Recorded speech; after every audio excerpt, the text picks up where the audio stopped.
Hello, everyone. Hope you are well on this Wednesday night. It is October 11th, 2023.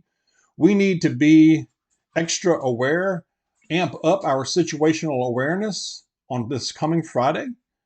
On October 13th, I will go into why that is the case. I also have some updates about what's going on over there in the Middle East. But first, if you like the video, hit the like button. It helps out. It really does. If you don't, then you can go somewhere else. And if you haven't yet subscribed, consider subscribing. We appreciate it. It helps us out.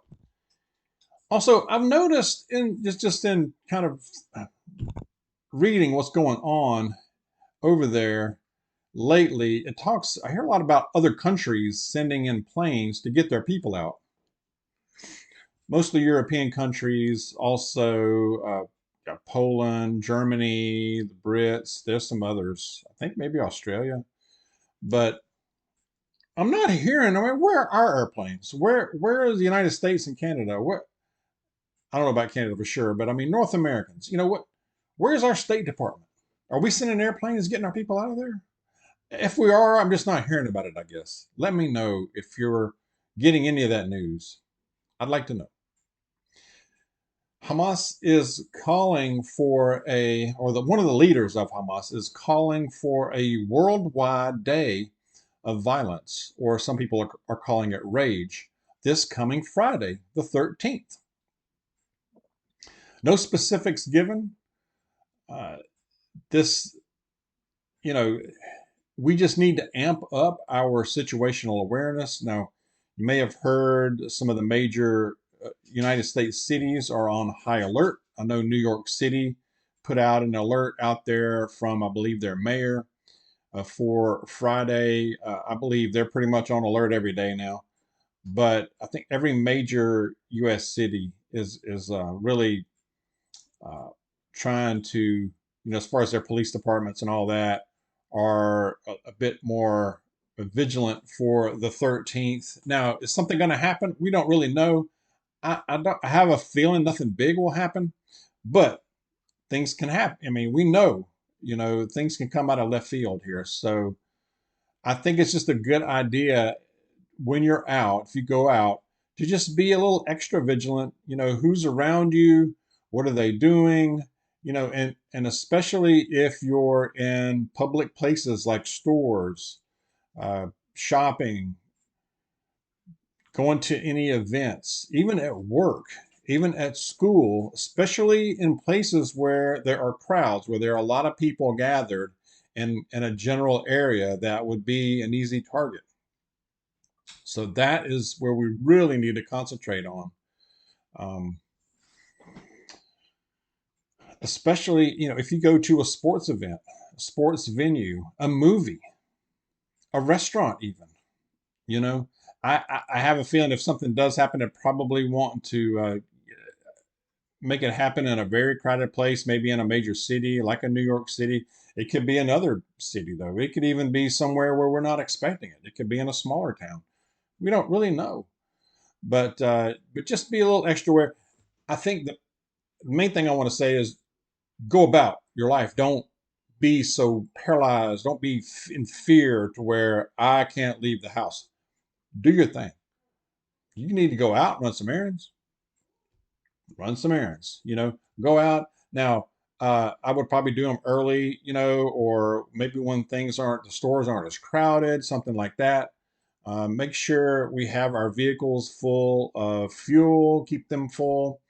Also think about, and this is, I've been reading that the terrorists were masquerading as security people, even cops, road workers, agricultural workers, and they've been in Israel for a while. I heard somebody talk about that.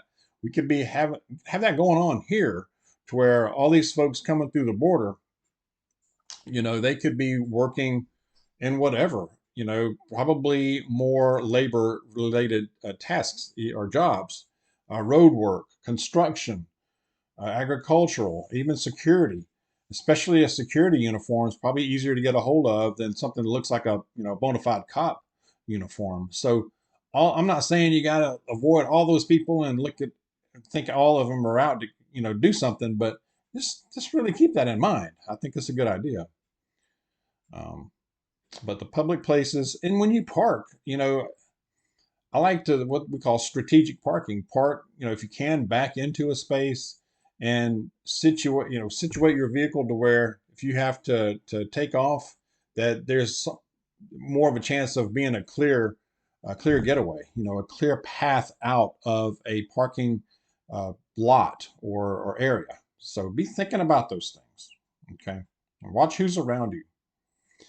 There is so much going on over there. I did see where, and I saw this late last night, early this morning, where it was reported that the United States does have special forces operators on standby.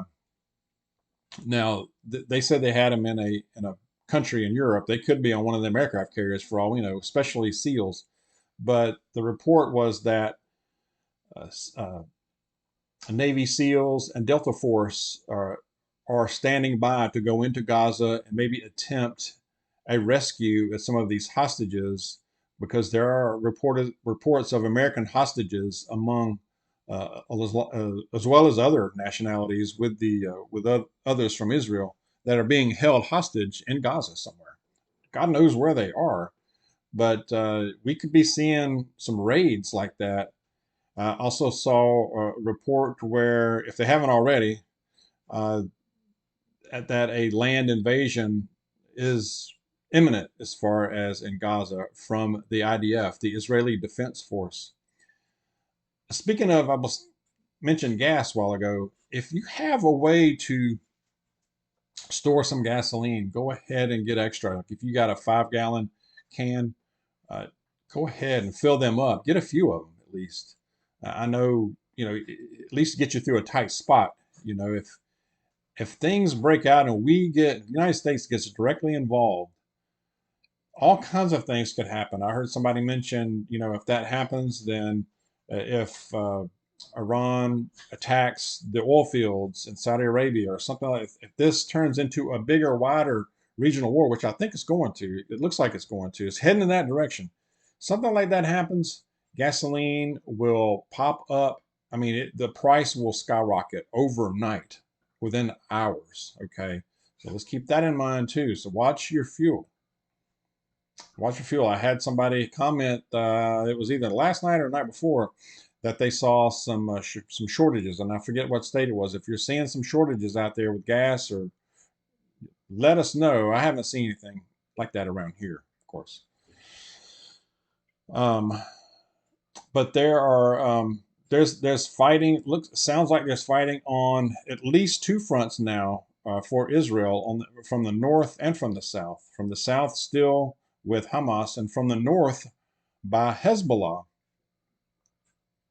and they are attacking there too. So this is going to be a multi-front kind of situation, and God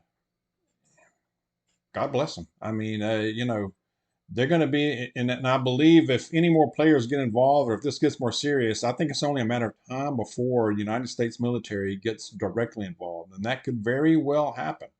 It very well could, and when that happens, then I think more state actors, more state militaries jumps in there. Like maybe even Iran. Um, no telling but who will get in there. I did see where Americans have been told to leave Lebanon right away. So that's another. So Lebanon, Syria, Iran, this could all expand to those areas very quickly, y'all. We've got another aircraft carrier on the way, so we'll have two carrier battle groups right there in the Eastern Mediterranean, right there parked off of Israel. And I think it's just a matter of time. That's a lot of firepower right there. But yes, they're facing a multi-front war right now. I did see where a report where Israel is forming a unity government with a war cabinet. I mean, that sounds crazy, doesn't it? But they're forming that. Um, the the aircraft carrier that's already there, the Gerald Ford, the USS Gerald Ford, is already there. Their warplanes, their fighter planes are already flying missions around in the area. This is just keeps spiraling. It just keeps spiraling, and you know, saw another report where the IDF was conducting artillery strikes into Syria, Lebanon. So yeah, this was after they said they were taking fire from mortars that were directed into northern Israel from Syria. Also saw a report where the United States is sending the 101st Airborne Division in to Jordan, uh, and they see that that battles, this thing could turn into as many as 5 different fronts. Right now, it's already a 2 front, maybe a 3 front war for Israel right now. So one of my main concerns, of course, is the people who are already in our country, in the United States, that have been walking through the border. It could be thousands of them, is thousands of them. And I think that's, if you have a personal protection, how can I say this? If you have a personal protection tool, okay, have it ready. Have it ready, and you may even need to carry it on you. I would say so, definitely. And it doesn't have to be, even if you're like, well, dog, I don't have a lethal one, whatever you got. I mean, something's better than nothing. I mean, that something would be better than just spitballs and foul language. All right. So whatever you got, make sure it's ready, even if it's something to help you kind of get away, and gives you a few moments to escape a situation. Even if you don't have that, just knowing, just being aware, and if you don't feel right about a situation, or if you're in a store, like I've said before, knowing where you can get out quickly somewhere other than the front door. Think about these things and really have some type of plan. It would be, I think we all need to be thinking about that. So try not to get overly stressed on this stuff. I know, we need to go about our business, go about our lives, and but we can keep an eye on this stuff too, right? We can do both, but go do your things, do the things. I have a good passage I will share. I'm sure I'll get more comments. It doesn't matter what I share as far as verses or passages. I get all kind of comments. Some are interesting, some are out there. I'm like, I don't think I even never said that, but uh, you're watching, so I appreciate you listening and watching. So that's the best way I can put it, y'all. Y'all bear with me. Okay, we've gone into new territory here these days. This is from Joel, the book of Joel, chapter 3. I'm just going to read off a few, starting with the beginning. It says, "In those days, and at that time, when I restore the fortunes of Judah and Jerusalem, I will gather all nations and bring them down to the valley of Jehoshaphat. There I will put them on trial for what they did to my inheritance, my people Israel, because they scattered my people among the nations and divided up my land." And down further, starting to verse 9, it says, "Proclaim this among the nations, prepare for war, rouse the warriors, let all the fighting men draw near and attack. Beat your plowshares into swords, and your pruning hooks into spears. Let the weaklings say, I am strong. Come quickly, all you nations from every side, and assemble there. Bring down your warriors, Lord." Some judgment that's going to be going on. And I will tell you right now, if you come on here and comment about how evil Israel is, and they've done this and that, you're on the wrong side, in my opinion. And you won't be here long, not on this channel. I will tell you that right off. That's guaranteed. Really quick. All right. I lose subscribers. It happens. That's just the way it is. It's the way it's going to be. Let's stay in prayer. Do share your thoughts. God bless you. I'll see you soon.